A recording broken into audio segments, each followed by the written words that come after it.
गिरिधर चरण दर्शन पियासी, मीरा चली ब्रज धाम, मीरा चली ब्रज धाम। गिरिधर चरण दर्शन पियासी, मीरा चली ब्रज धाम,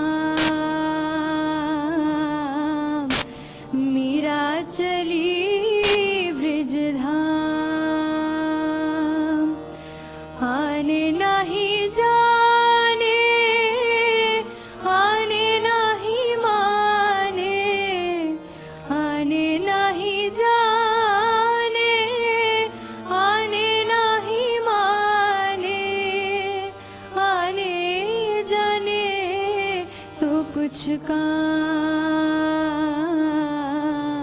मीरा चली ब्रज धाम। कीर्तन रंगे नाचत मीरा, गिरिधर चरण नयन धीरा। कीर्तन रंगे नाचत मीरा, गिरिधर चरण नयन धीरा। पर्वत जंगल फलों फूलों में, पर्वत जंगल फलों फूलों में, देखत श्याम वही शाम, मीरा मीरा चली ब्रज धाम, मीरा चली ब्रज धाम।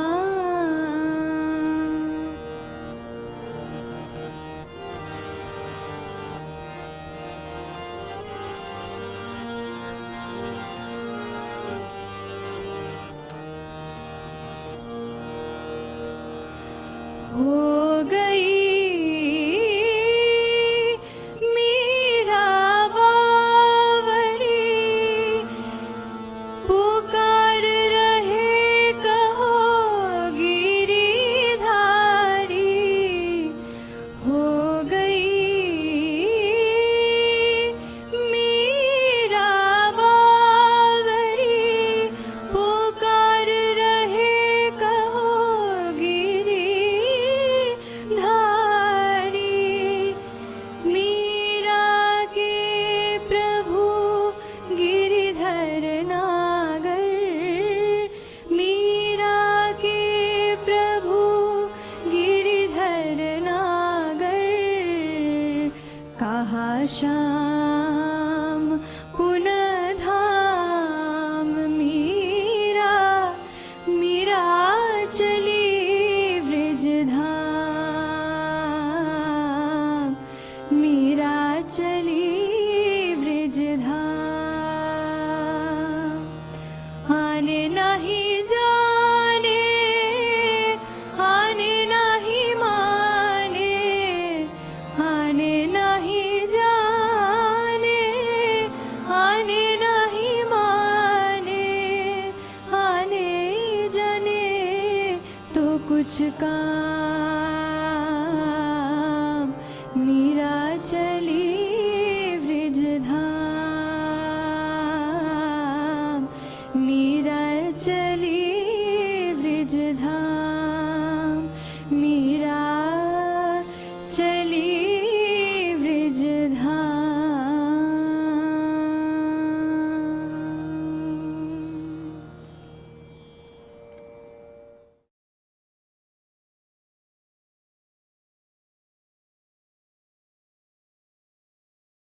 Namaste, my dear brothers and sisters. The love and blessings of the Mother and Sri Aurobindo to all of you from Sri Aurobindo Ashram, Delhi branch. This Meera Bhajan in the melodious voice of Vasudhara is one of the several devotional songs composed by Meera. And one thing that runs through all of them is her exclusive love and devotion to the divine. She lives for the divine in the form of Sri Krishna and has no other preoccupation, no other concern. There's a sense of total absorption in just one object of love, and that is Sri Krishna. And this type of an exclusive devotion and surrender is also one of the routes to unite with the divine. And it is only in that state of union that this type of uh, songs, this type of lyrics also come to the consciousness of the devotee, uh, exactly the same way as the mantras might. So that's why these songs composed by Meera a have a mantric quality, and she is considered one of the rishikas, one of the self-realized souls who reached that state through the path of devotion. A person who reaches the divine, merges with the divine, becomes one with the divine, realizes the divine uh, through this path, does not have to go through any formal education, does not have to read scriptures to gain knowledge at the mental level. The union is through the direct route. And it is through that direct route that the knowledge also comes, the knowledge of the all pervasive character of the divine. And it is through that direct route that the words for putting that knowledge into a form that can be communicated to others also comes in the form of mantra, in the form of lyrics. So, such a person does not really have to read a scripture. Such a person ends up composing a scripture which others can read and get a glimpse of the divine through what this person has composed. With that background, let's now turn to today's subject, which is sleep. Sleep is emerging as a major factor in lifestyle, and sleep deprivation, one of the major contributors to lifestyle diseases. And that's why we are talking about it in some detail today. Uh, Sleep is something which is available to all of us. We all enjoy it. And yet, so many in today's world are depriving themselves of this pleasurable activity voluntarily. Of course, sleep is not just a sensory pleasure. Like food, sleep is also a requirement. We may turn it into a sensory pleasure, uh, and then, having realized the futility of sensory pleasures, once again look at it from a deeper angle, as we shall do today. But the fact remains that sleep is also a necessity. It's a sort of way of recharging our batteries so that we are ready the next day to once again do what we are here in the world for. With this introduction, now let me turn to the PowerPoint, and I hope I'm able to make some powerful points using that PPT.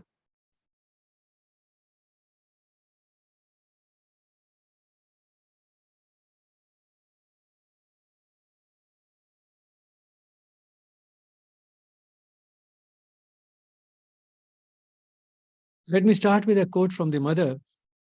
Sleep in yoga is not just a way of relaxing, not just a pleasurable activity. It is not even just something for repair and healing and restoration of energy so that we are able to work the next day. It can also be a means of sadhana. It is an opportunity given to us for making spiritual progress. In relation to that, the mother says that one can use the night when we sleep for this progress through two interrelated mechanisms or routes. The double effect that sleep has or can have is firstly a negative effect. It prevents the person from falling backwards, which means sliding down, uh, falling in consciousness, going down in consciousness. Because yoga is not a linear path in which we just keep making progress once we begin.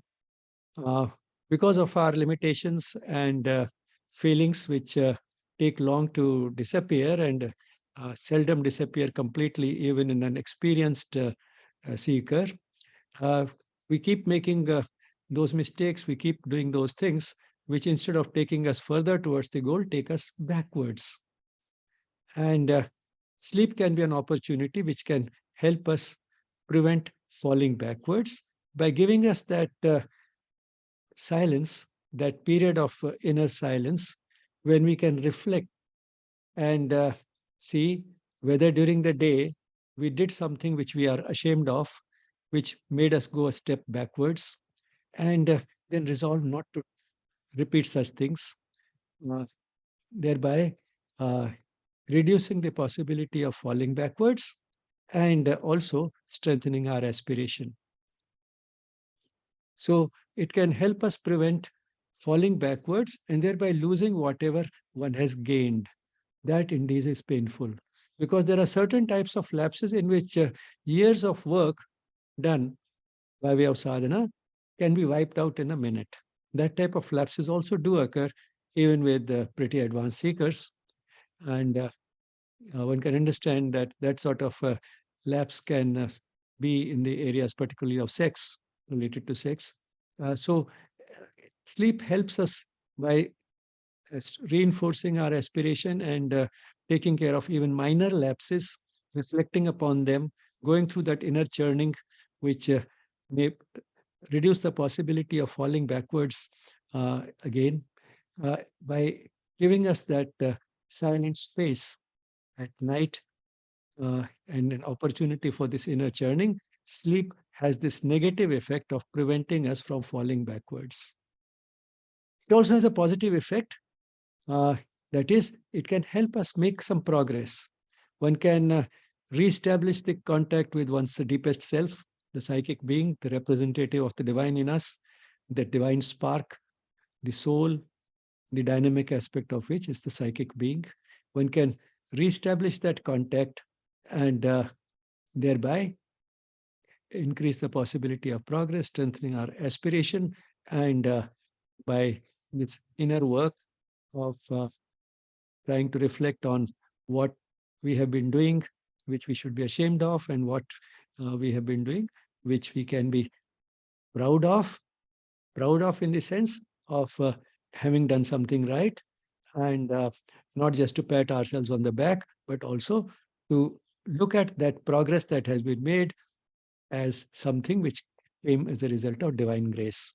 So once again, uh, acknowledging that divine grace without which much progress cannot be made. So in this way, it helps us make some progress at night while we are in bed. So sleep is an opportunity for spiritual progress, both by preventing us from falling backward and by enabling us to make some further progress.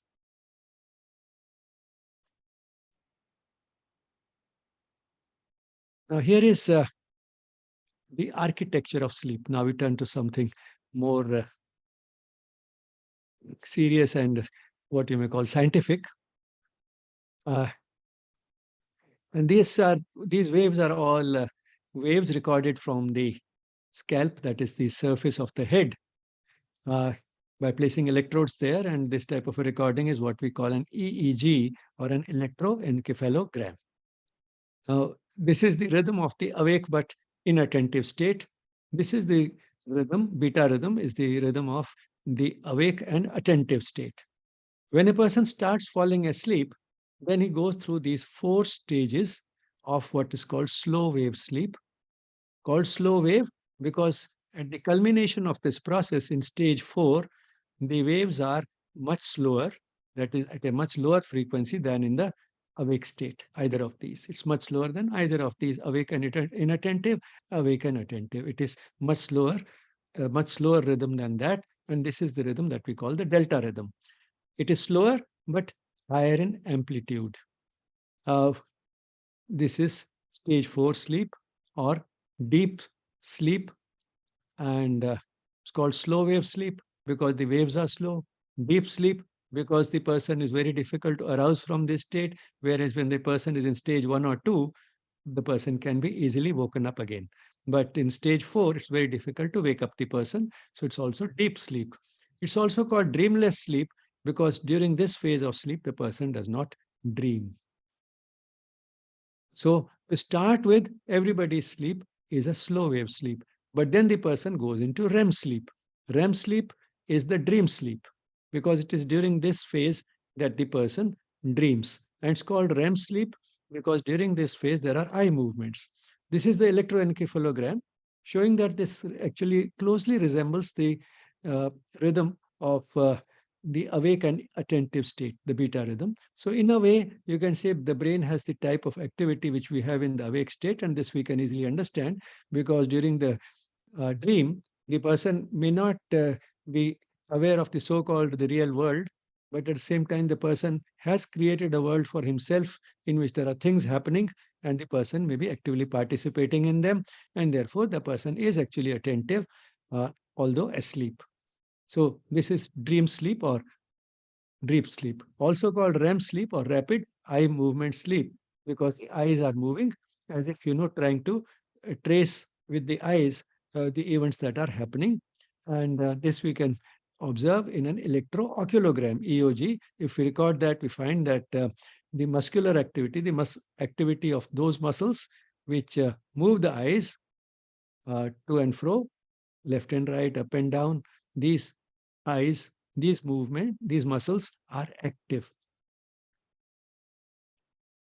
So this is REM sleep. Everybody goes through both these, the slow wave sleep and REM sleep, and how long that we shall see in a moment. So REM sleep is also called dream sleep or paradoxical sleep. Paradoxical because the electroencephalogram resembles that of the awake state, but actually the person is asleep. So that is the paradox. This type of cyclicity, that is from slow wave sleep to REM sleep, and then again to slow wave sleep, and then again to REM sleep, this type of a cycle is repeated 5 to 7 times every night. In successive cycles, this slow wave sleep gets shorter and less deep, REM sleep longer. To start with, for the first 3 to 4 hours, the person is moving from stage 1 to stage 4 slow wave sleep and stays in that deep sleep for a few hours. So in the first initial part of the sleep, the first 3 to 4 hours are spent in slow wave sleep, and then maybe an hour in REM sleep. And then after that, the cycles keep repeating. The slow wave sleep keeps getting shorter, but the REM sleep still remains considerable. So, and this type of cycles are repeated 5 to 7 times. And just before waking up, the person is in REM sleep, which means the person is dreaming. So that is the dream that we remember. The rest of the dreams which we had, we generally forget.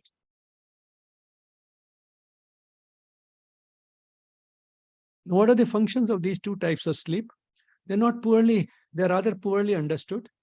But broadly speaking, one can say that slow wave sleep or dreamless sleep is for repair and restoration, and whereas REM sleep is more concerned with learning and memory and growth. The baby grows, the child grows during this sleep. So both physical growth and, in a way, you can say mental growth, learning and memory is happening during REM sleep.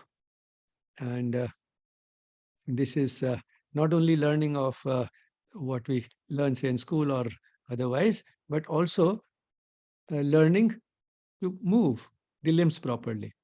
A very young child, practices or rehearses the type of movements that will enable the child to stand or walk uh, during the sleep, and then tries to put it into action when awake.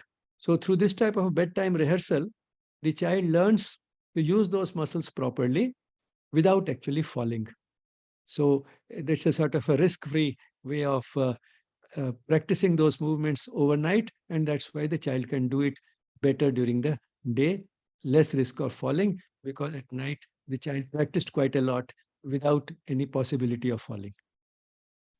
So these are the these are the major functions of these two types of sleep. The slow wave sleep or dreamless sleep for repair and healing and restoration and enabling us to get up fresh in the morning, and REM sleep or dream sleep, helping us consolidate what we have learned, and a child also grows during this period.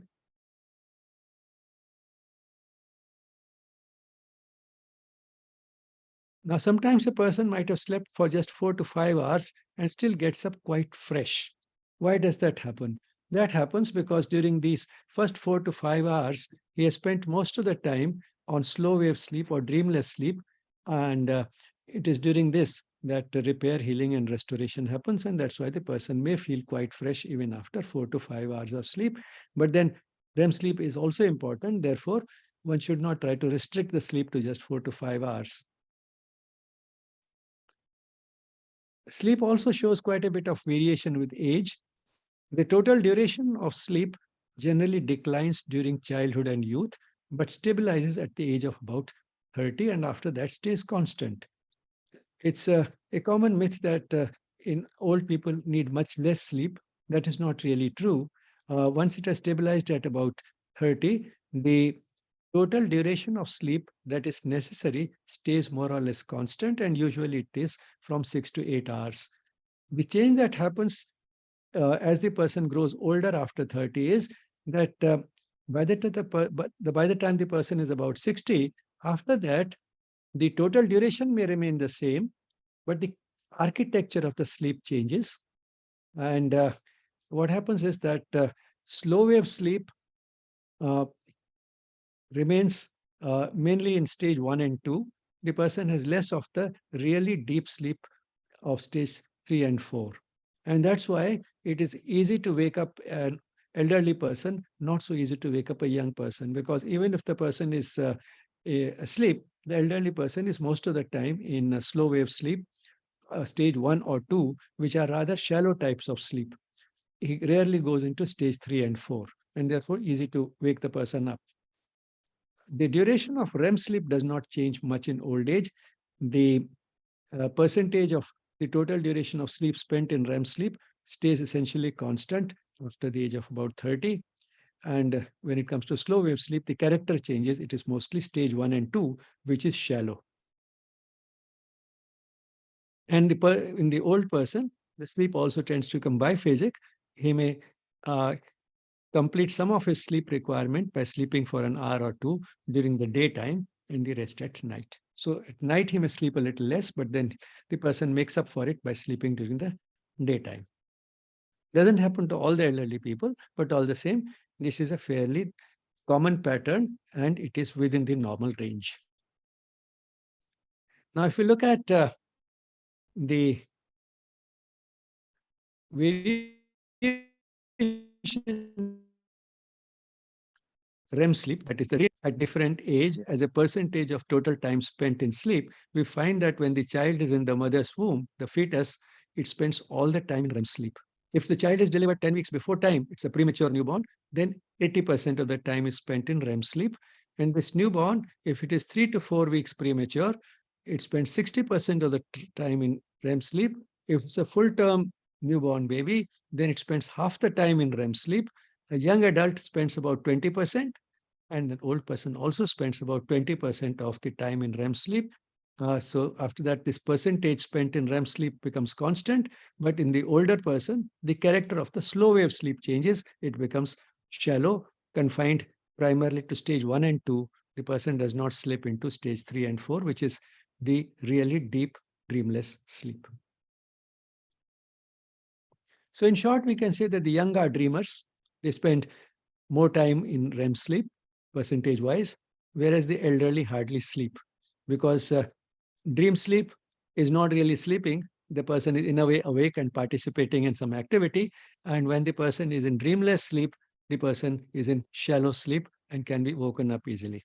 So the young are dreamers, whereas the elderly hardly sleep. Perhaps experience makes them more alert to what is going around, and therefore uh, they seem to be taking note of everything happening around them. So that is that would be a somewhat humorous way of looking at it, the variation. Now, how much sleep we do we really need?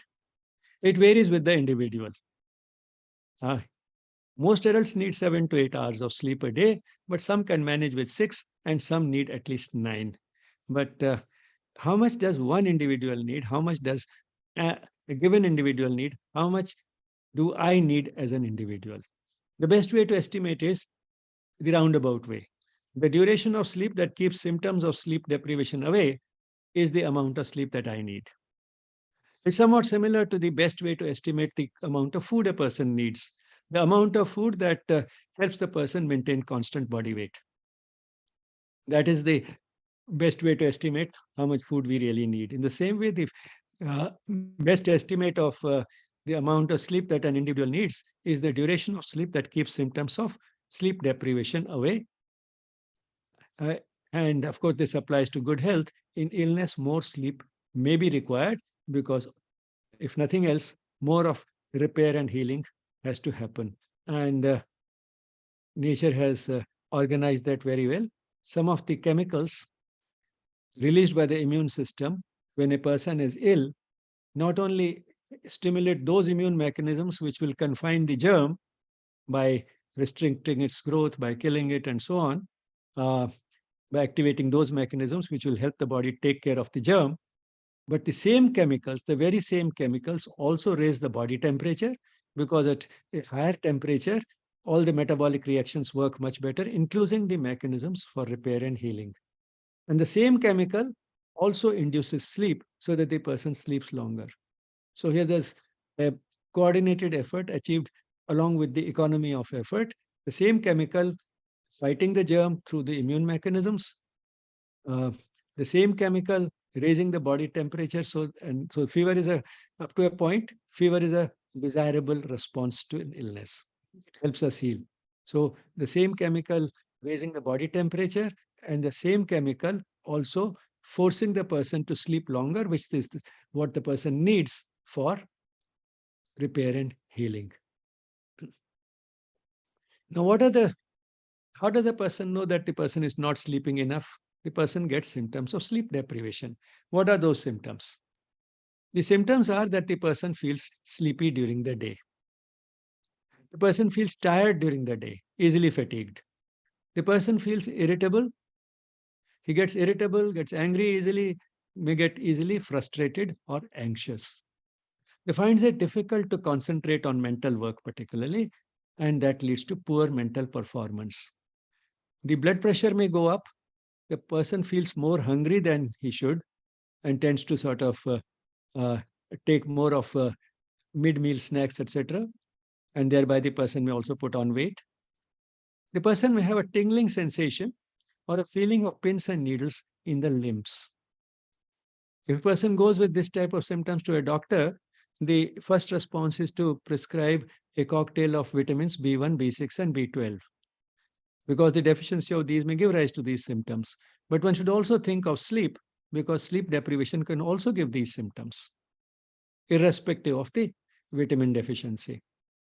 The person may feel rather cold and may need more woolens in winters.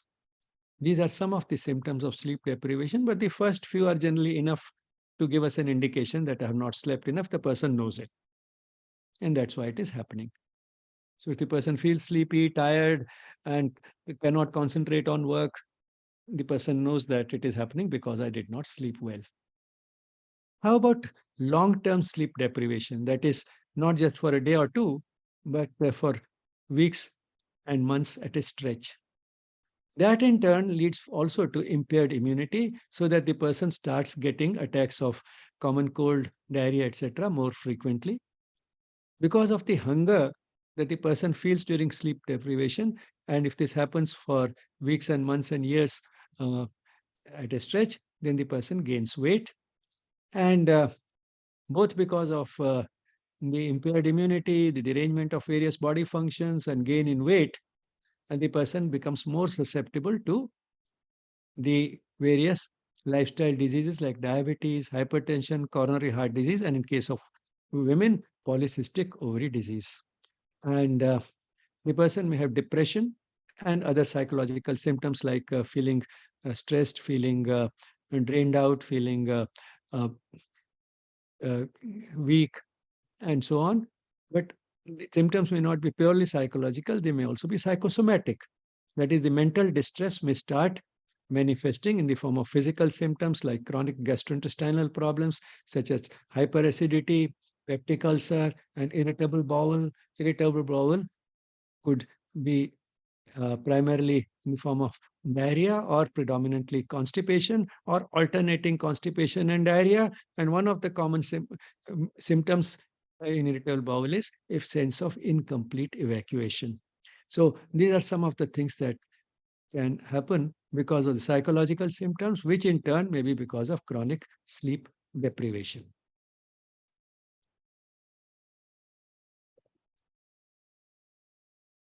Now, if a person can't sleep, the person has sleeplessness, one can understand. But why a person should deprive oneself of sleep, one can't understand because, as Rita Rudner has said, I love to sleep. We may or may not like to acknowledge it, but we do enjoy sleeping. It may not be only for pleasure, but all the same, it does give us pleasure. And one can, of course, make other uses of it, particularly in yoga, as we saw. But then, all the same, the person loves to sleep. And as she says, it is really the best of both worlds. You get to be alive and unconscious. Unconscious of the various problems which we face during the day, they all disappear, at least when we are asleep. Nothing really changes. And we can change nothing. We become, if we really fall asleep, we become completely oblivious of all those problems, unconscious in that sense. But otherwise, of course, one should sleep consciously. In yoga, we talk of conscious sleep, that is, consciously making use also of sleep for spiritual progress.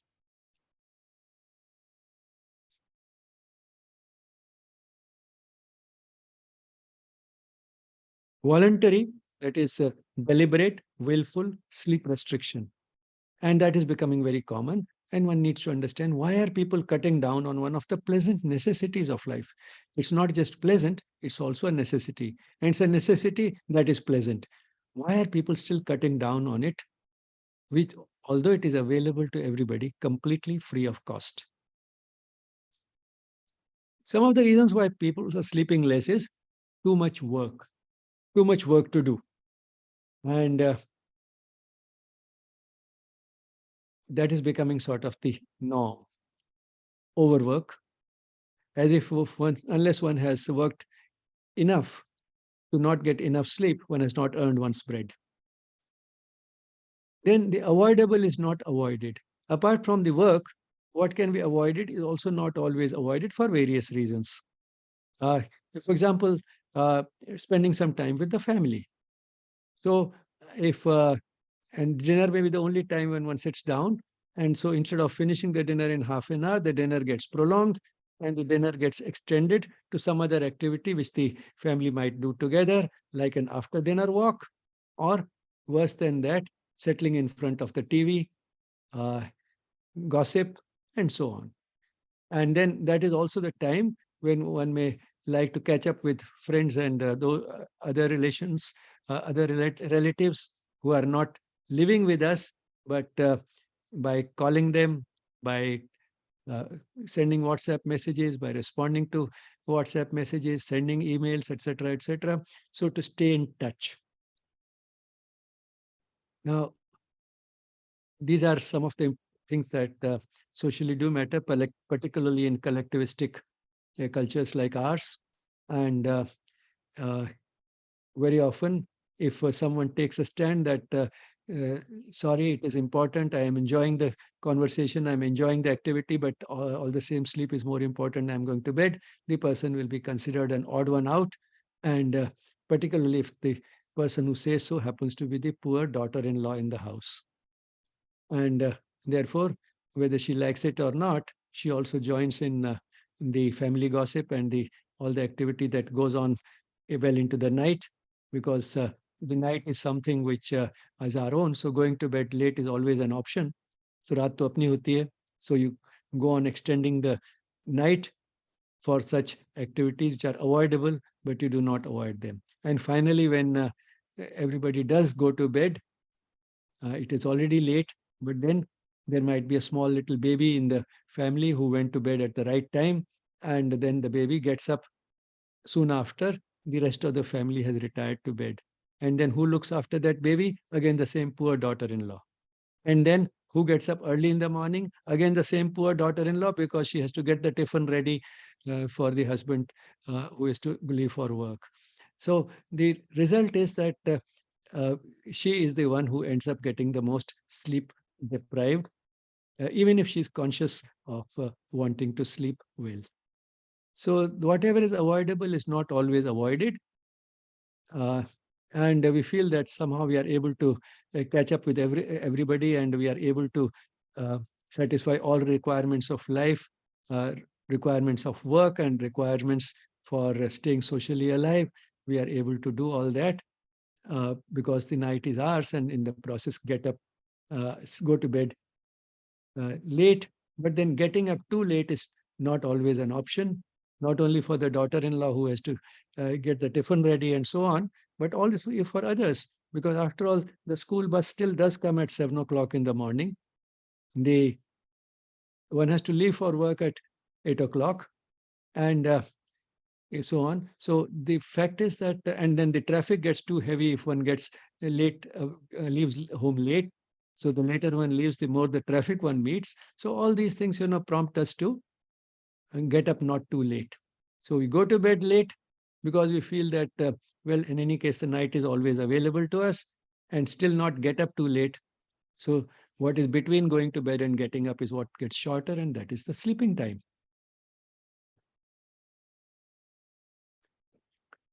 Gossip, which is one of the things which may happen when one is delaying sleeping.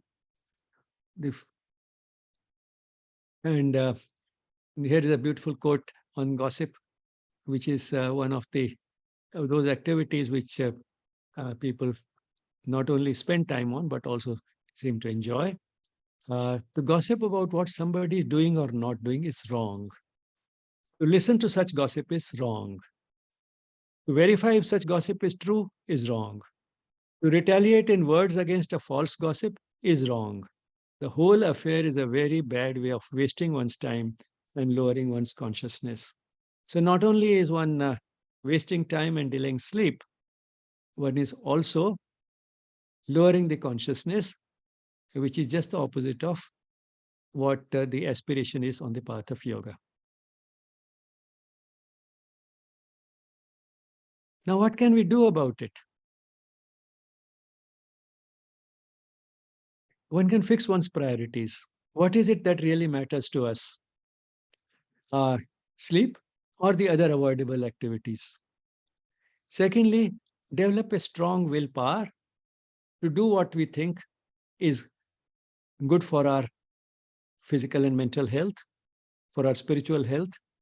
And sleep is one of those things which helps us have all these good physical and mental health and make spiritual progress. Eliminate. Eliminate those activities which are avoidable. There's a person called Tim Ferriss who has written a beautiful book with a rather unrealistic title, but all the same, the principle is important for all of us. The 4-hour work week. How one can work professionally for 4 hours a week and still do well. Uh, One of the things that he talks about is eliminating the non-essentials from life. And one of the things he said he eliminated from his life was reading the newspaper. He says, I haven't read a newspaper for 5 years or something like that. And haven't really missed a thing. Because if something really important happens, it is in the air. People will be talking about it. You'll somehow end up listening. And then you can ask them a little more detail. Ask them questions. Oh, is this what has happened? Tell me a little more about it.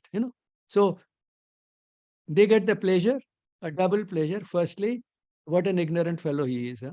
So some sort of a vicarious pleasure by seeing what a stupid fellow I'm talking to. Huh? So, uh, and the second pleasure of narrating what they know.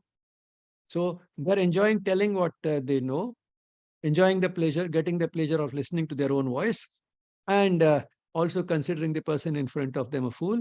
And you are getting educated on what has happened and making up for not really reading the newspaper. So eliminate things.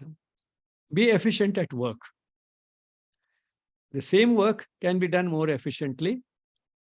So try and see how you can be more efficient, do more in less time. Again, to some extent, by better concentration and by eliminating within the work what is not really necessary. And in fact, uh,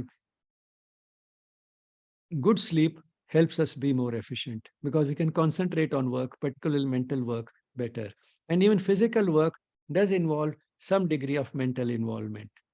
And therefore, if we sleep well, and therefore can concentrate on work better, our mental performance is good, we can be more efficient at work.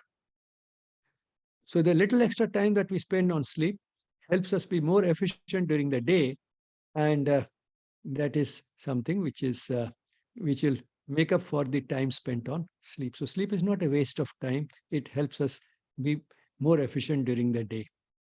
And also what we can do to make sleep, whatever we are able to sleep, work more for us by making sleep itself more efficient, which means sleep properly, sleep well, sleep the right way. And what that is, we shall see soon.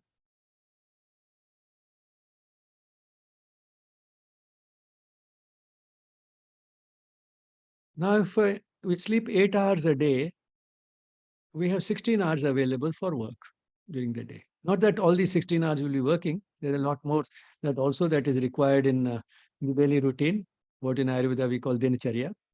But say at least we have 16 hours of waking period available to us if we sleep for 8 hours a day. And out of that, some can be spent on work and some on the other necessities, other important things of life. And on the other hand, if we sleep for only 6 hours at night, we have 18 hours available. Waking period becomes 18 hours. So the difference is between sleeping sufficient and having insufficient sleep is only 2 hours, maybe at the most 3 hours. But then these additional 2 to 3 hours come at a cost. And that's why it's better to eliminate something, be more efficient, thereby save those 2 to 3 hours during the day, both by avoiding what is avoidable and by being more efficient at what we are doing. It's better to save those 2 to 3 hours during the day than to try and cut down sleep by 2 to 3 hours. And therefore, if our life is going in a direction in which it should not, we find that we are sleeping less and suffering because of it, partly by being inefficient during the day. And then the long-term implications could also be more visits to the hospitals and doctors. One should take time to slow down a bit, take a pause, reflect on how we are spending the day, how we should be doing it, reset priorities. What is it that we can eliminate? Out of everything that seems to be worthwhile and necessary, is there still something that is less necessary? Reset our priorities and then reschedule the day. So these 3 hours: reflect, reset, and reschedule.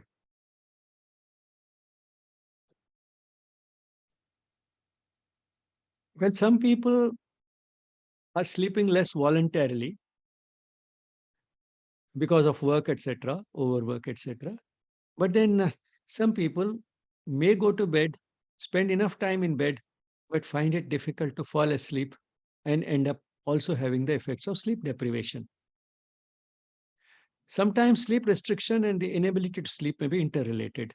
If sleep restriction is due to overwork, and in spite of working more during the day, there is still a lot of pending work left, then that pending work gives stress, becomes a cause of worry when the person has actually gone to bed.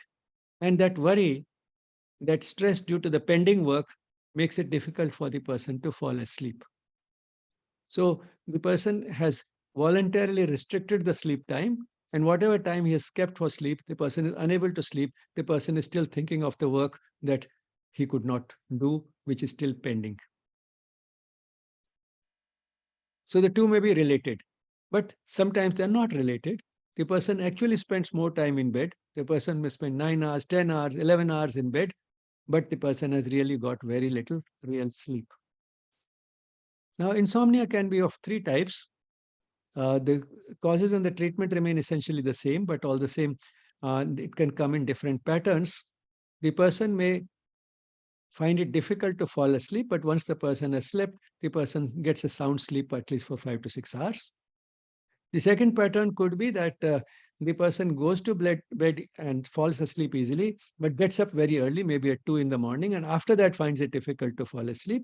And the third pattern could be that the person falls asleep easily, but then keeps getting up repeatedly, sometimes rather disturbed, and therefore the person has repeated cycles of falling asleep and getting up during the night, sometimes with nightmares.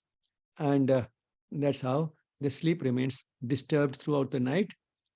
The total duration of sleep is less because the person has been waking up repeatedly. And the character of the sleep also has suffered because the person is often disturbed when the person gets up. So these are the three different types of sleeplessness. The major dominant cause of sleeplessness is mental stress. Of course, sleeplessness itself may lead to mental stress. The person is worried why I can't sleep, and that only increases the sleeplessness. But there could be many other reasons why the person has mental stress. And we shall talk a little more about stress also in some of the subsequent sessions. So mental stress is the dominant and major reason for uh, sleeplessness.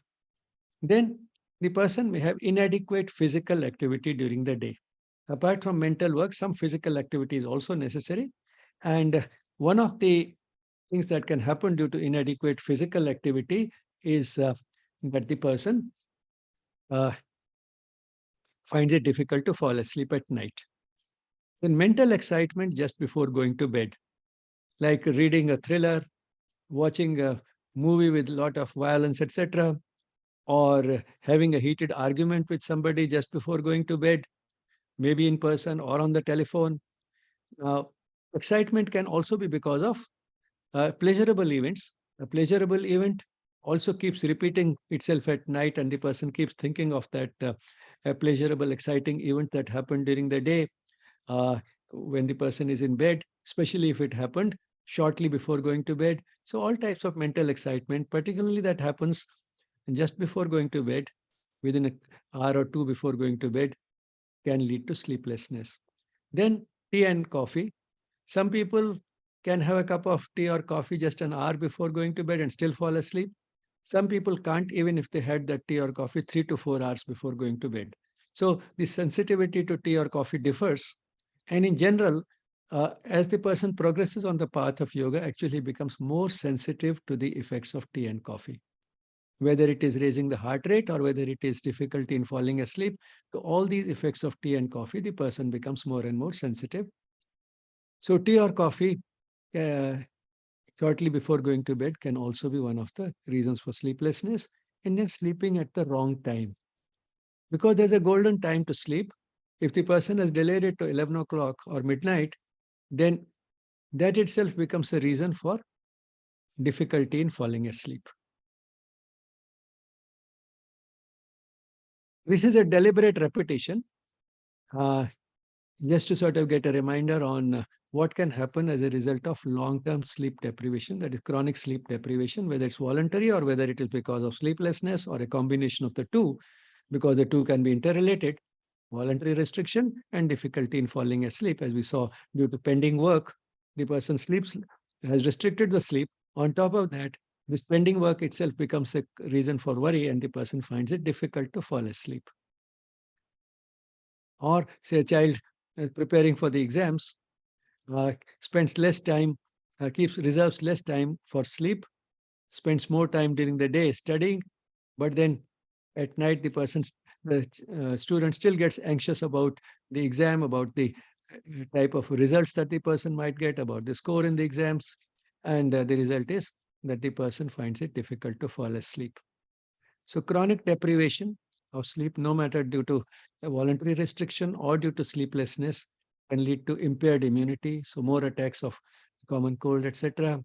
Weight gain, lifestyle diseases, diabetes, hypertension, and coronary artery disease, polycystic ovary disease, various types of psychological symptoms, including depression and psychosomatic problems like particularly gastrointestinal problems like hyperacidity, peptic ulcer, and irritable bowel.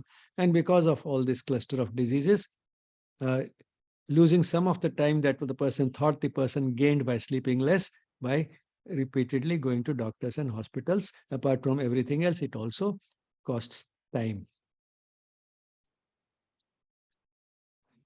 Therefore, it's important to sleep enough and to sleep well. And to sleep well, one must learn how to sleep. So now we'll focus on what is the right way to sleep. And knowing how to sleep is good for everybody to know, not just for those who are sleep deprived or who find it difficult to fall asleep, that is insomniacs. And the right way of falling asleep is these days called sleep hygiene. It is something which is meant for all of us, including those who are in good health, because it's a part of a daily routine, a part of dinacharya, based on living a meaningful life with moderation and wisdom. That is essentially what a yogic life also is, a meaningful life lived with moderation and the highest wisdom available to mankind. The preparation for sleeping well starts during the day. So spend the day well, a day which is well spent, that is spent on meaningful activities, spent loving, caring, and sharing, uh, spent productively, leads to good sleep. And on the other hand, if the person has slept well, the person can spend the day uh, well, be more efficient during the day, be more loving and caring during the day, not be irritable and angry during the day, uh, do better work, be better at work. So the two go together. A day spent well leads to good sleep, and good sleep helps us spend the day properly. So, and during the day, some physical activity is important, but then what type of physical activity and how much? In the afternoons and evenings, only moderate physical activity, not heavy, strenuous activity, particularly no strenuous activity within 3 hours before bedtime. That should be well before this, not within 3 hours before bedtime. But moderate physical activity in the afternoon or evening is in fact helpful in falling asleep. So one should be physically active.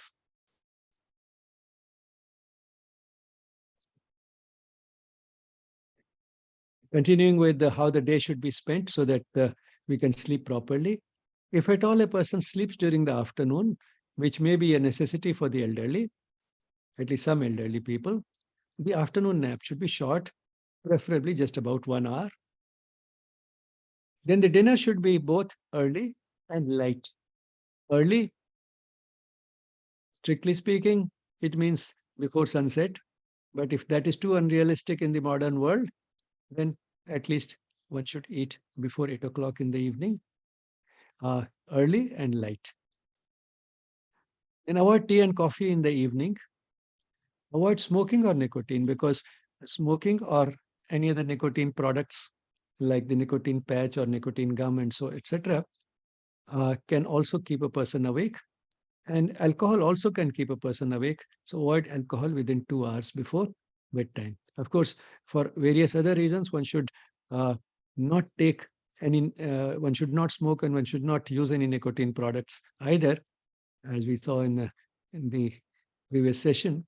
But if a person does smoke or use these products, then one of the things they could interfere with is also sleep if one has taken them within a few hours before bedtime.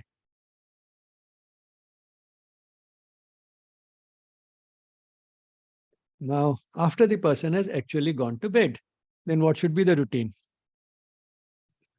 Now, not actually gone to bed yet, but nearing bedtime. The person's bedtime is approaching.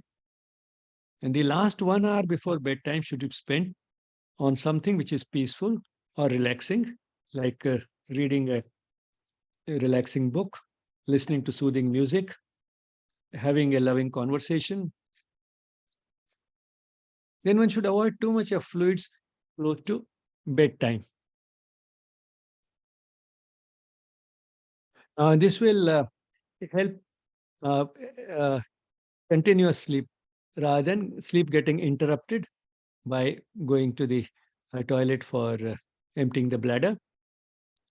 A cup of hot milk or herbal tea near bedtime might help. So while the dinner should be light and early, at bedtime, a cup of hot milk or herbal tea. Herbal tea means without the herb called tea.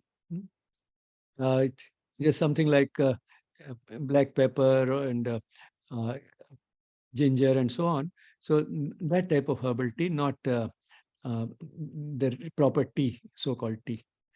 Uh, so a cup of hot milk or another hot drink, excluding tea and coffee, near bedtime might help. Then clean the teeth, wash the feet, empty the bladder, and settle down with a relaxing activity. And it may just before lying down, one can also do alternate nostril breathing or Nadi Shodhan or Anulom Vilom Pranayam, which is a relaxing pranayam and can facilitate falling asleep once one lies down. Now you might say that, well, all this is easy to say, but is it really realistic? Can one have this type of a bedtime routine uh, with all this, with the telephone ringing and the baby crying for attention and so much work to do? Uh, is it really realistic to spend so much time on just preparing for going to bed? All this is more than an hour of activities during which you are uh, apparently doing nothing which will contribute to the getting out of the way all the work that has to be done and all the immediate necessities like the baby wailing and the uh, and the elderly in the family needing some attention and so on and so forth, and preparation for the next day to be made and so much to do. Is it really realistic? Well, the answer to it is that yes, it is difficult. But then if we know what is ideal, we can try and approach it. We may not be able to achieve the ideal, and fortunately, the body has enough resilience to be able to get away with a lot of irregularities. But all the same, one can start approaching the ideal. Secondly, if something is really important, and sleep is important, if something is really important to us, then somehow or the other, we'll find the time to achieve at least some of what is ideal and start moving towards it. So, knowing what is ideal helps us develop that strong willpower to be able to do at least some of it. Try to understand what is it that is contributing the most to our difficulty in falling asleep or restricting our sleep. Now, once the person is in the bed, then what should we do? Firstly, try to reduce all sensory stimuli, which means the room should be as silent as possible. It should be dark. It should be neither too cold nor too hot. The bed should be firm, neither too soft nor too hard. Uh, the pillow should be proper, so on and so forth. This posture of sleeping should be proper so that we get minimum stimuli from outside as well as from the body. And why that helps facilitate sleep is because one of the things that contributes to sleep is the withdrawal of the sensory stimuli. During the day, we have all types of sensory stimuli coming, particularly light and sound stimuli coming throughout the day. And while these stimuli project to specific areas of the brain for us to appreciate what type of stimulus it is, where it is coming from, what is the intensity of the stimulus, what is the meaning of the stimulus. For that, we have specific pathways in the brain, which we talked about in YES.03. But then in YES.03, we also saw, in the course YES.03, we also saw that apart from these specific projections, which help us appreciate a stimulus properly, properly, all these sensory stimuli diffuse projection throughout the brain. So they arouse the cortex, the cerebral cortex as a whole in a diffuse manner, and that's what keeps. And therefore, the corollary, when the sensory stimuli are absent, this type of diffuse projection is uh, weakened, and therefore we tend to fall asleep. So, if we reduce all the sensory stimuli, which of course appeals also to common sense, we all know it, and here is the mechanism, uh, we improve the chances of falling asleep. So, reduce sensory stimuli. We must reduce all the stimuli from outside, but how about the stimuli from within? All that we are thinking about. So, try to achieve also inner silence. And one way of looking at this noise within is that essentially it is about talking to ourselves. And at the root of it, all speech is unnecessary, all thoughts are unnecessary. If not all, at least much of thought is unnecessary and much of speech is also unnecessary. Because what is it that we are thinking and then dressing it up in words and talking to ourselves? What is it that we are doing which is preventing us from becoming silent within? Regrets about the past, which nobody can change.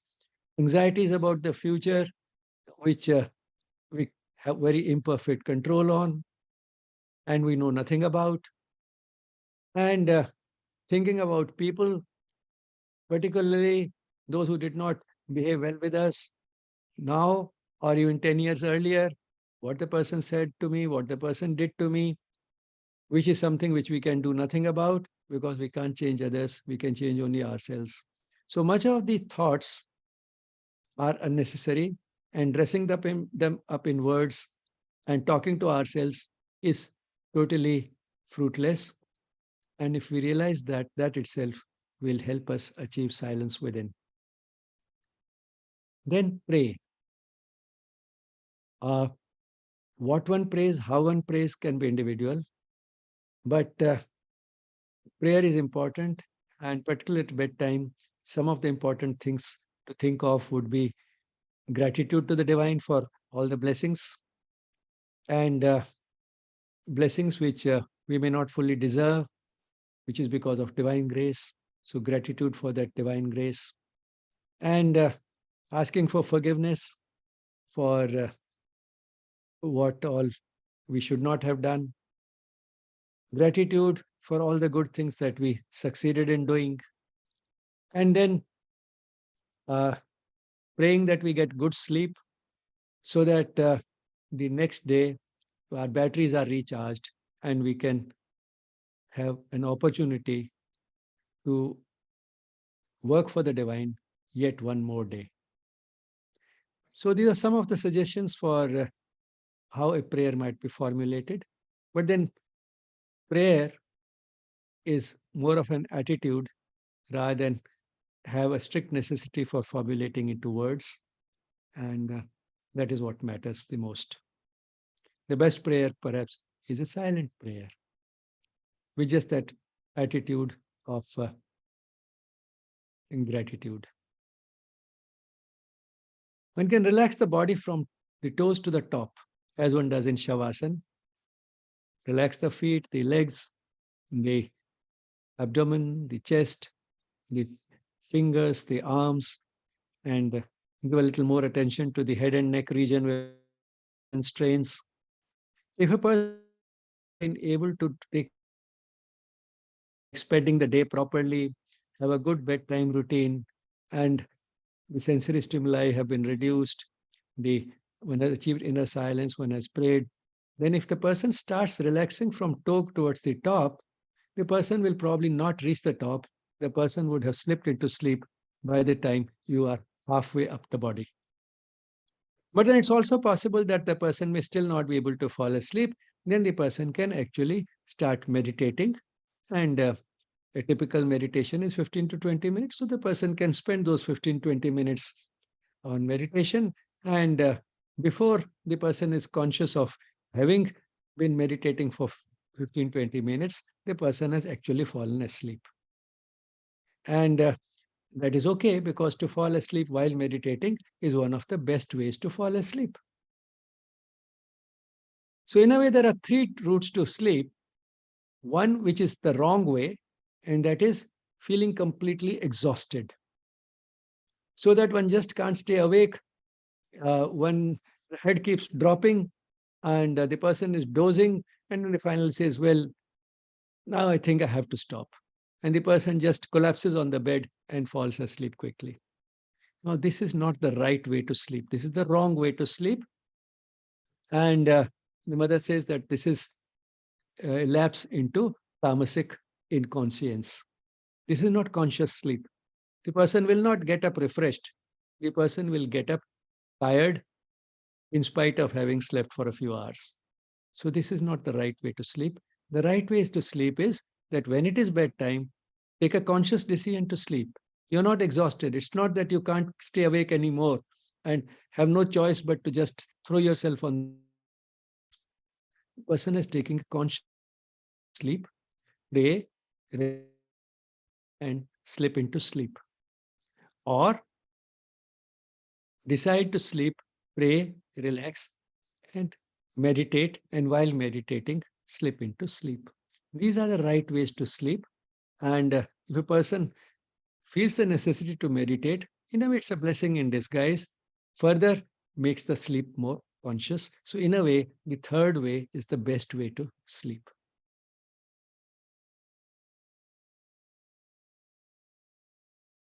But suppose even after 20 to 30 minutes of meditation, the person has still not been able to fall asleep.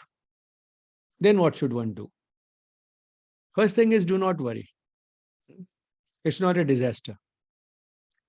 And instead of tossing and turning in the bed, get out of the bed and do either some one of these things. Read some relaxing book. No, books are of two types: those which send us to sleep and those which keep us awake. Pick up a book which will which is likely to send you to sleep. So read, or do some mechanical work, like simple mechanical work. Like, say, you have been thinking of reorganizing your cupboard or your drawer for a long time, but have not been able to find the time. Start doing it and get the satisfaction of seeing a neat shelf or a neat drawer. You enjoy satisfaction from it. Or if the sleeplessness is because of pending work, get some pending work out of the way. Start doing that pending work. Spend an hour or two doing this type of work and then go to bed again. Again, start with the routine, alternateness, nostril breathing, prayer, relaxing from the toes to the top, meditation. Go over that routine of chances are, after having got up and done this for an hour or two, you will now be able to sleep easily.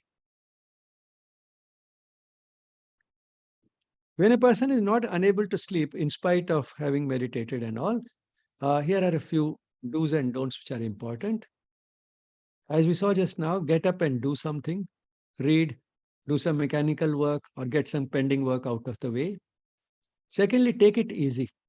Insomnia, that is sleeplessness, is not a crime, and it's also not the end of the world.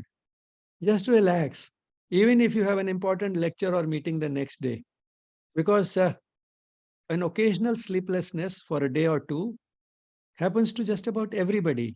But that doesn't mean the next day is ruined. You can still be at your best in the lecture or in the meeting in spite of having slept less the previous night. If you don't take it as a disaster, if you're not worried about the fact that I have not slept, then not having slept enough becomes the cause of worry, and worry becomes the cause of not being able to sleep. So don't get into that vicious cycle. Just relax, take it easy. It's not a disaster, it's not a crime. Then some of the don'ts: if you can't fall asleep, don't keep tossing and turning in the bed for too long. Just get out of the bed and do something. Don't get anxious about not being able to sleep. Don't try hard to sleep. One can't force oneself to go to sleep. One slips into sleep. Don't look at the clock again and again. Oh, now it is another half an hour gone, another 1 hour gone. What will happen if I can't sleep throughout the night? Just take it easy. And you'll find that if you stop worrying about not sleeping, you'll fall asleep, will slip into sleep. That's why we call it falling asleep, because you're not forcing yourself to sleep. You're not trying anything particular to actually go to sleep. You're not trying to sleep. You just slip into sleep or fall asleep. Uh, and that will happen if you do not worry about not being able to sleep. So stop worrying about not being able to sleep and instead do other things which can help, like prayer and meditation, etc. And if necessary, getting out and growing something. Instead of some of those things, instead of looking at the clock again and again. And also, don't keep thinking that the next day is ruined. Tomorrow's meeting I'll is spoiled. Tomorrow's lecture is spoiled. What will happen tomorrow? Stop thinking about all that. While we talked about the ideal conditions for falling asleep, one can sum it up in just two words. What is it that makes a person fall asleep? Hard work and a clear conscience. This combination is the best recipe for sleeping easily and well, falling asleep easily, and also having a good, restful sleep. Conscious sleep, a sleep which also will help us achieve spiritual progress. That is why a person who has this combination may be able to violate some of the rules of sleeping. He may not have such a good, strict bedtime routine. Even his surroundings may not be silent. He can fall asleep even on the railway platform. Whereas a person who does not have this combination may have all the right things and still may not be able to fall asleep.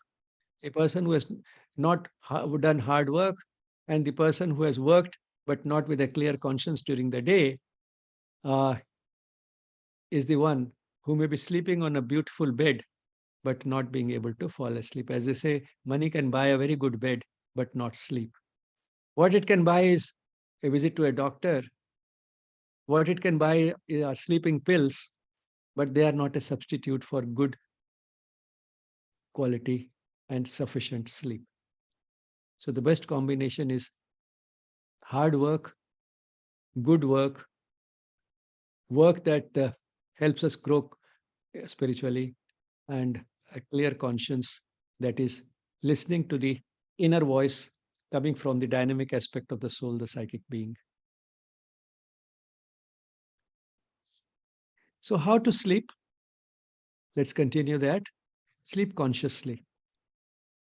That is, the process of falling asleep, going to bed is a conscious decision. It is bedtime, so now let me go to bed. And then during the sleep also we are conscious in a way, in a different sense. And let's see what that means. Some brief awakenings while making a transition from slow wave sleep to dream sleep are quite normal. And that's how the sleep gets cut into what the mother calls slices. The first slice is about 3 hours, that is 3 hours of slow wave sleep, and then making a transition to dream sleep. Subsequent slices, about 1 hour each, which means uh, hourly cycles of slow wave sleep and REM sleep, hourly cycles of dreamless sleep and dream sleep. So during these brief awakenings, while one is making a transition from one slice of sleep to the next, they can be used for visualizing, relaxing, praying, meditating, and slipping into sleep once more. Takes less than a couple of minutes. Now, what is it that one should visualize? One can visualize that the pillow is not a pillow, but the pillow is the lap of the one whom we adore, the lap of the divine, or anyone who symbolizes the divine to us, like the mother. So visualize it as the mother's lap, or the lap of the one who symbolizes the divine to you, and rest your head there with the same type of trust, the same type of confidence that nothing can now go wrong. Uh, Everything is taken care of, with the same type of feeling that a child has when it would place its head in its mother's lap. So visualize, relax physically and mentally, pray, meditate, pray and meditate to reinforce one's aspiration for spiritual progress, and in just a couple of minutes, you will be asleep again. So these brief awakenings can be used, they are not abnormal. Then, how to get up? Bed is a recharge station, not a comfortable home to stay in. Recharging the battery so that we are ready for the next day. And we'll be happily doing it, getting out of bed if we love work. Any work is better than no work at all, but there are certain types of work which can be loved, and any type of work can be loved if we look at it as an opportunity for spiritual progress, as something which we are privileged to do because we have been given the abilities and the circumstances to do it. Bed can be very inviting, tempting, and can be sort of something which we are very finding it very difficult to get out of, particularly in winters. But do not succumb to the tyranny of the bed. Once the mother was asked, "Why is it so difficult to get up in the morning?" She said something to the effect that I don't understand the question. Why? Because the mother had never experienced this difficulty herself, so she could not relate to the question. And she asked, "If you are awake, what is difficult about getting up?" And truly speaking, if we take it absolutely literally, unless the person is paralyzed, what is the difficulty in getting up? If the person has had enough sleep, the person is awake, the person has a feeling that I have had enough rest during the night, then what is difficult about getting up? And the process of getting up, escaping the tyranny of the bed, can be reduced to three simple steps. Get up, which means sit up on the bed instead of lying down, pray, and then get down from the bed. Three simple steps. Sit up, pray, and get down from the bed. Once a person has this feeling that I've slept enough, uh, further sleep is not really a necessity. I'll not be sleeping, but I'll be just lying down in the warm and comfortable bed. That is the time to take these three simple steps: sit up, pray, and get down from the bed. Prayer is not important just in itself. Of course, it is important anyway, but it also gives the person a little time for changing the posture. From lying down, the person is now in the sitting posture. And after the sitting posture, the person is in the standing posture when the person gets down from the bed. So from lying to sitting up, and from sitting up to standing up, every change of posture means a little fall in the blood pressure, and then the body's compensatory mechanisms get into action and bring the blood pressure up again. And therefore, this sitting up for a couple of minutes while the person is praying also gives that time for those mechanisms to get activated and at least give us a good blood pressure in the sitting posture, and then these mechanisms will work once more to give us the right type of blood pressure when we are standing up. This is particularly important in the elderly because, like all other functions, these reflexes also get a little weaker in the elderly, and therefore for them to sit up and stay sitting up in bed is important before they get down. And when they get down from the bed to stand, it's better to hold something, support around, so that if they tend to fall, they can sit down on the bed.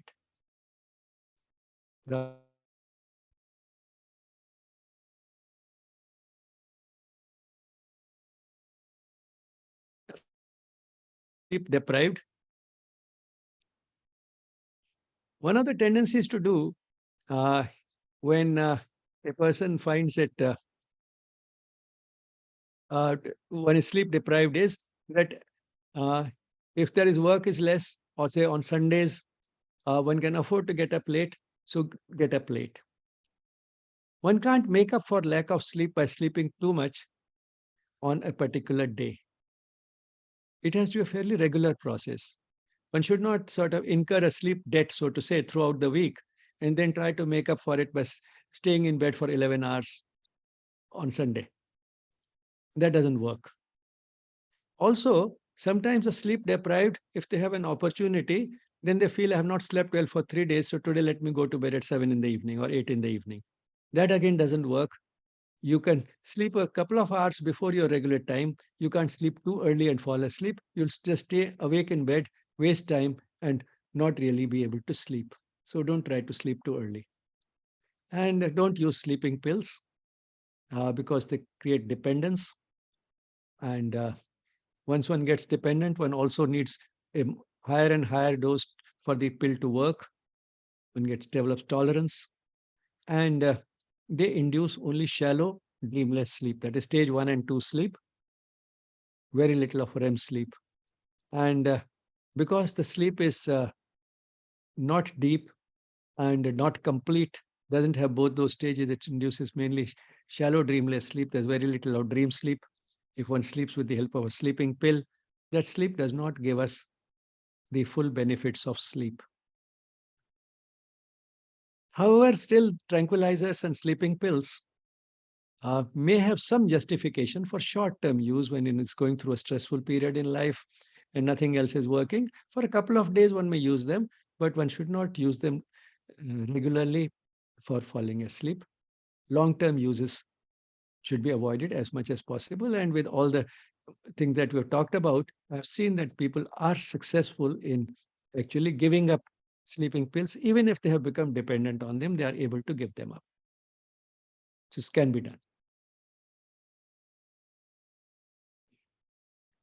Now, this is a little a sort of biological explanation for why one should not just sleep enough, but also sleep at the right time.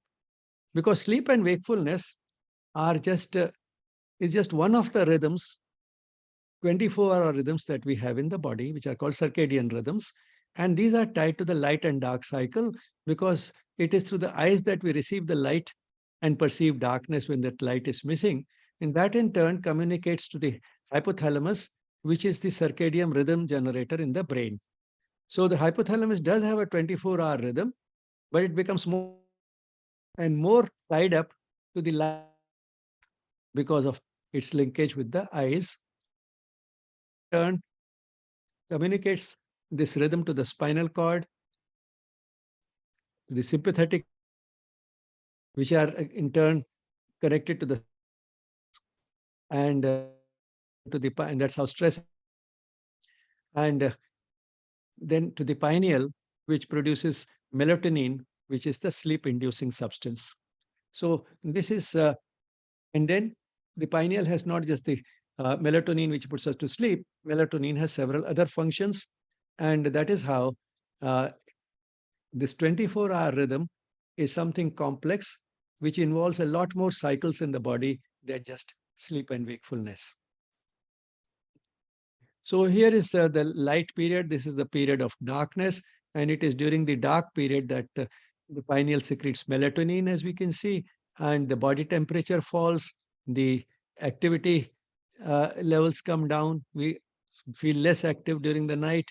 So all this is some of the these are some of the rhythms that are tied up, and also the other rhythms as indicated by what all melatonin can do and how it is affected. Melatonin is affected not only by the light dark cycle, but also by the season, the age of the person, physical activity, menstrual cycle, the stress, as we saw, because of sympathetic nerve involvement, and electric and magnetic fields. And that is why one should avoid these, particularly at night. So keep your cell phone away, don't keep it near the bed. If there's a Wi-Fi connection available to you, switch it off at night. That will induce better sleep. What does melatonin do besides inducing sleep? It has an antioxidant effect, which in turn would to prevent diseases, including cancer, and it's which will help us uh, fight infections, cancer, etc. better, and influences reproductive. That's how sleep wakefulness gets related to all these functions, and we have seen some of these effects. Uh, some of these functions are impaired by sleep deprivation. And reproductive function is important because PCOD among women is becoming extremely common. Now, how about shift work? Here, the person is not following this light dark cycle. When it is dark outside, he is working, and when it is light outside, then he tries to sleep. The body can be taught to shift the cycle, but takes a few weeks. Therefore, it's better to have night duty for a few weeks at a stretch so that within the first few days, the body has learned to synchronize with the new cycle, and then day duty for a few weeks. It's better than having only one or two night duties every week, because then those one or two night duties means that the person is not having a synchronization with the natural cycle. And before the person has adapted, once again, there are day duties. So it's better to have night duty for a few weeks at a stretch and then day duty for a few weeks at a stretch, rather than have just one or two night duties every week. And when the person is on night duty, uh, make the workspace as bright as possible. And even in the daytime, make the bedroom as dark as possible. How about jet lag? Those who travel occasionally, this is not a big problem. The body will adapt, and very soon they'll get accustomed to the new place. But those who travel a lot, hardly stay at one place for more than a couple of days, and are moving all around the globe, for them, this can be a major problem. And some of the things that one can do is to start preparing a few days before the journey. You know when it is night and day to the place where you are going. So start shifting even before you have traveled your sleep and wakefulness cycle in the same direction as the place to which you are going, by shifting it by, say, by half an hour every 2 or 3 days. So start a few days before the journey, maybe half an hour every day, shift it in the direction of the light and dark cycle at the destination. So your body is already tuned to that rhythm before you have actually traveled. Then at the new place, when it is day there, spend the day in bright sunlight if possible. Or say if you are attending a conference, etc., then uh, instead of falling asleep while the sessions are going on, it's better to make use of tea or coffee to stay awake and alert during the day, avoiding, of course, tea or coffee towards the end of the day so that one can sleep well. And then instead of tea or coffee, at bedtime, one can take melatonin, which is available in pills at night for a few days. And most important, don't worry about the uh, symptoms of jet lag, which can be more than just a sleep disturbance. Uh, Trust the wisdom of the body. It will soon adapt to the new place. Why may a person feel sleepy at 9 o'clock but be wide awake at 11? This can happen because the body rhythms still work at in the usual way, and 9 o'clock is the time when the person goes to sleep. So that's why the person feels sleepy. But if he forces himself to stay awake, by 11 o'clock, the golden period is gone.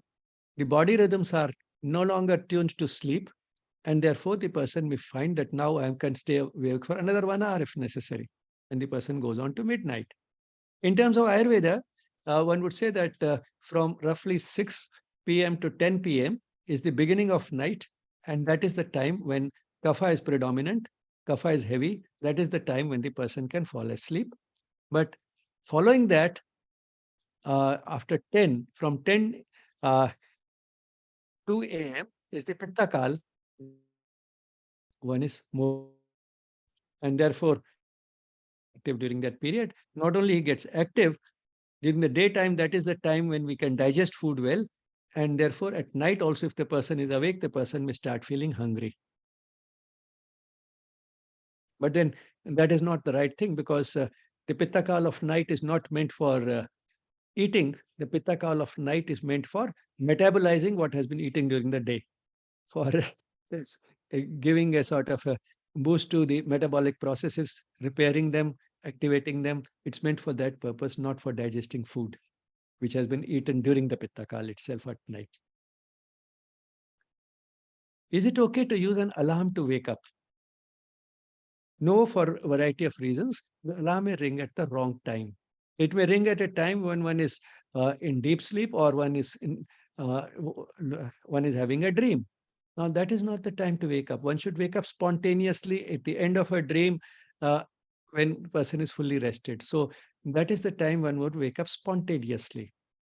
And the getting out of bed, again, if one uses an alarm, is likely to be abrupt, because the person has set the alarm in such a way that after that, no time should be wasted. So the person gets out of bed abruptly. So both the things are wrong. And as we have seen, therefore, one should not try to use an alarm to wake up. However, what one can do is that when one is going to bed, try and think of what time I would like to get up. Just that resolution of what time you get up will make the internal clock adjust in such a way that you are likely to get up around the time at which you have to get up. And sometimes it can be amazingly accurate, plus minus 5 minutes, as accurate as that. Just that conscious thought at bedtime that tomorrow I need to get up at 4, or I need to get up at 5, not later than that. So if you're sleeping at a reasonable time, you'll find that even if it sometimes occasionally means a little less sleep, 5 hours or 6 hours of sleep, you'll still wake up spontaneously at the right time without an alarm. Now, what are snoring and apnea? I put the two together because the causes of the two are related. At night, our muscles are totally relaxed, including the muscles in the throat, which keep the airways open while we are sleeping. In snoring, what happens is that some of those muscles, when they relax, they start closing the airways, and those flap-like thing, that uvula, that starts flapping in the throat, and the result is a musical sound. But in some cases, those muscles can relax so much as to close the airways completely, and the person can't breathe. That becomes sleep apnea. So the two are closely related. The mechanisms are similar. They are because of the relaxation of the muscles, which normally do not relax that much in sleep and keep the airways open so that we can sleep and yet continue breathing. But the difference is that one who snores continues to sleep because he makes the sound, but all the same, he continues to breathe, and therefore he can continue to sleep. It is the person who is sleeping with him who cannot sleep. But the person who snores himself or herself sleeps quite well. But the person who has sleep apnea gets up again and again because the person can't breathe. And then the body has mechanisms which will create a strong urge to breathe. And when he gets that strong urge, he wakes up. He wakes up disturbed. He wakes up in distress and breathes. After he has breathed a little, then he can fall asleep. But then the same thing happens when he falls asleep. Those muscles relax, close the throat, and he can't breathe. So the result is that he keeps having these repeated cycles of sleep and getting up. He sleeps very a short period only at a time, gets up disturbed. So when he's sleeping, he can't breathe. When he's breathing, he can't sleep. And he does both the things poorly. He sleeps poorly, he breathes poorly, and the whole night is spent in this disturbed manner. Sleep apnea as well as snoring are more common among the overweight. And therefore, by common sense, some of the treatment for sleep apnea is avoid alcohol, because that tends to increase the possibility of sleep apnea in those who get it.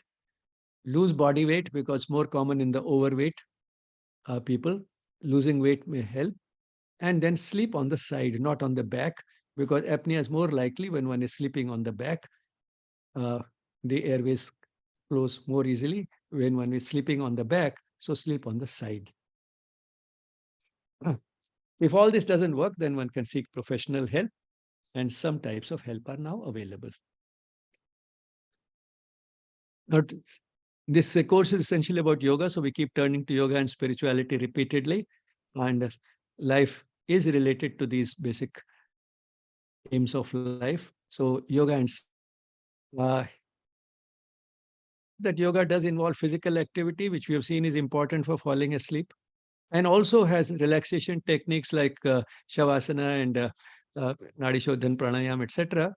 All that is true, that helps us in getting good sleep. But then, apart from that, what is more important are the attitudinal aspects of yoga. It teaches us moderation. As the Gita says, one of the verses, Yukta Swapnavabodhas, Yukta Ahara Viharasya, Yukta Choshtasya Karmasu, Yukta Swapnavabodhasya. So, Yukta Swapna and sleep and wakefulness takes away the major cause of insomnia, that is stress. Instead of stress, it fills life with love, peace, joy, and fulfillment. It guides us on how to sleep and how to use sleep well, how to use it for spiritual growth, and gives us good quality sleep so that we get up energetic, not exhausted and tired, and can use the day well, and puts sleep to good use for spiritual progress. As Sri Aurobindo says in these beautiful lines in Savitri, thy acts are thy helpers, all events are signs. Everything that we do during the day and night helps us. All events that happen during the day help us in that one single, fulfilling that one single aspiration, the aspiration of the widening and greatening of the spirit into timeless peace.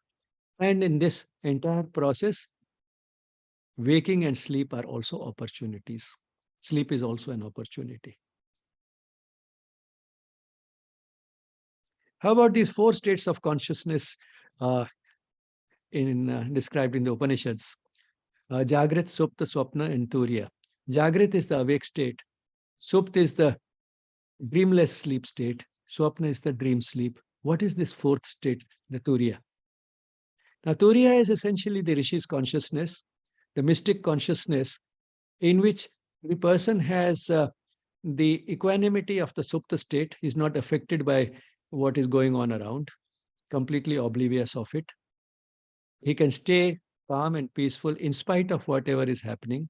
So he has the type of calm and peace which a person has in the sleeping state, the dreamless sleep state. But combined with that is the Jagrat state. So he has, that is awake. So he has the equanimity of the dreamless sleep during the day while he is awake. So this combination of being awake and having that equanimity of this dreamless sleep is what Turiya is, essentially.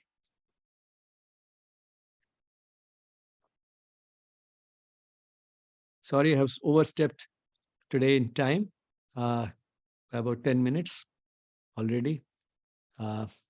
This is this chapter you will find, this material you will find in chapter 6 of this book, Back to Health Through Yoga, which is available online as well as an ebook, online in print as well as an ebook. And if you have any difficulty, you can write to us.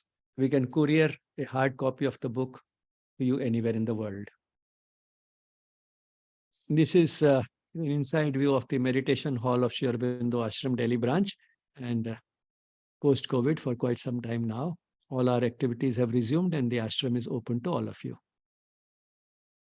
For questions or comments, please feel free to drop an email to yes@spirituality.com. Gratitude to the Mother and Sri Aurobindo for making these sessions possible. And thank you all for being there.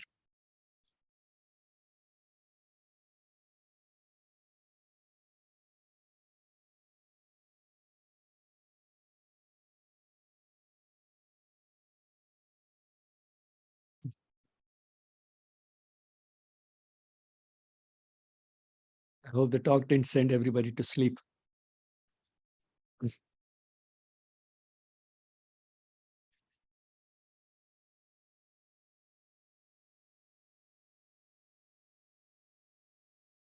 If the audience falls asleep while the lecture is going on, it's quite normal.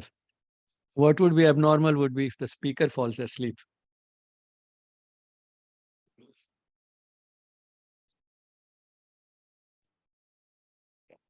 Hello, sir. Good morning. So it's a very nice session. So I have a question related to yoga only, but with respect to Yog Nidra for sleep. So I have read certain research papers which claim that There are some studies that have been done that Yog Nidra, or now what they call as non-sleep deep rest, these things bring a more sense of relaxation as compared to even just having sleep, because they increase the alpha waves, I think. Okay. So, what's the question? So I wanted to know the importance of this practice with sleep. Okay. Now, Yoga Nidra is a technique that has been worked out in some detail by the Bihar School of Yoga. And it is quite different from sleep. The word Nidra gives the feeling that it is sleep, but it is quite different from sleep.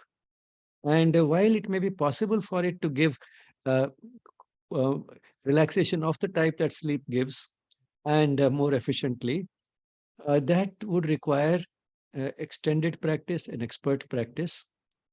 It's a relaxing practice. It is a much more elaborate form of Shavasana. That much it can do. But whether it can be a substitute for sleep, that is doubtful. I'm not saying that advanced yogis cannot find a substitute for sleep. The mother has said that if you are able to feel the presence of the divine in all parts of your being, connect with the Sachidanand, and have that Sachidanand consciousness, then 3 minutes of that complete bliss and total relaxation, a state of complete fulfillment where you are everything, you need nothing, 3 minutes of that can be as good as 8 hours of sleep. So the closer a person gets to that, the less sleep, ordinary sleep may be necessary. But that is for the exceptions. That is not the norm. The normal person, the mother has also said, generally needs about 8 hours of sleep. That applies to most of us. Exceptions can be exciting. They are nice to know, but one should not think that we'll also be able to make 3 minutes do the same that 8 hours of normal sleep can do. Most of us will fail to do that. And it's okay, because the spiritual journey is a long journey. One day we may get there, if not in this life, in a subsequent life. And when we get there, then we'll not be asking such a question, can these few minutes be as good as 8 hours? We'll be just doing it. We'll not be asking a question about it. Okay. Next question, please. Yes, there's a question in the chat box. Nowadays, melatonin is being recommended for sleep. Please suggest. Yes, when necessary, it can be used, as I said, as in jet lag, etc. But again, one should not use it as a sleeping pill. Better to sleep the right way at the right time and let the pineal produce its own melatonin. So unless we are sure that my pineal is so exhausted, it's so senile that now it can't produce melatonin anymore, it's better to depend upon the natural melatonin released at the right time, which is night time when it is dark. Is it abnormal if we get deep sleep in morning hours, say 6 to 8 a.m., and feel relaxed only when we wake up after 8? Well, that can be a question of habit. Certainly, that would not be the best thing to happen. Better would be to uh, follow the normal rhythms of the body. But then the normal rhythms can have some sort of a variation. Some people uh, tend to sleep early and get up early uh, naturally. Some people are more of night birds and can work better only at night.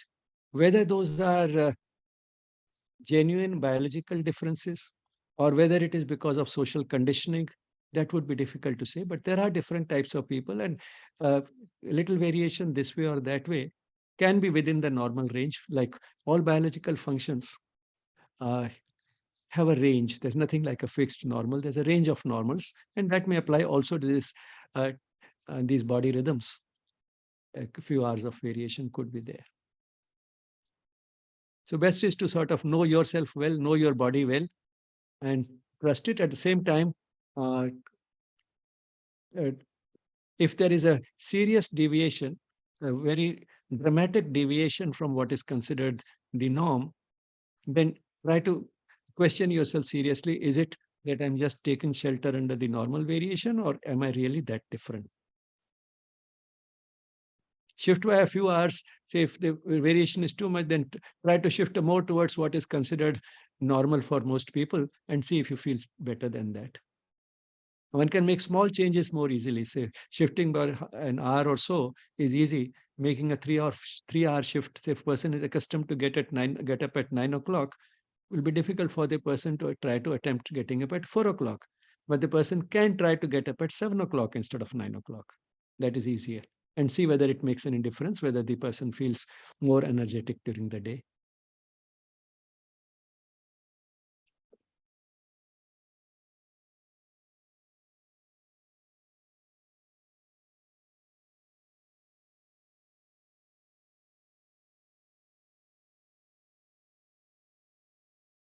Any more questions? Uh, Thank you very much, sir, for a great talk indeed. I would like to know something more about people like the Prime Minister Modi, who tends to sleep less, but at the same time he is very active. And I know he is a student of yoga, of course. He seems to be an exception. What are your views? Yes, he is an exception. He's not only a student of yoga, he's a practitioner of yoga in its widest sense. So it's true. And I mean, as I said, I mean, the extremes are 3 minutes of sleep, 3 minutes of that higher state compensating for sleep. But one can have an entire spectrum between what is considered normal for the average person and a person who has that. So it's in between, there's a wide spectrum, and on that spectrum, people can do with less sleep, and he seems to be one of them. Yes, thank you, sir.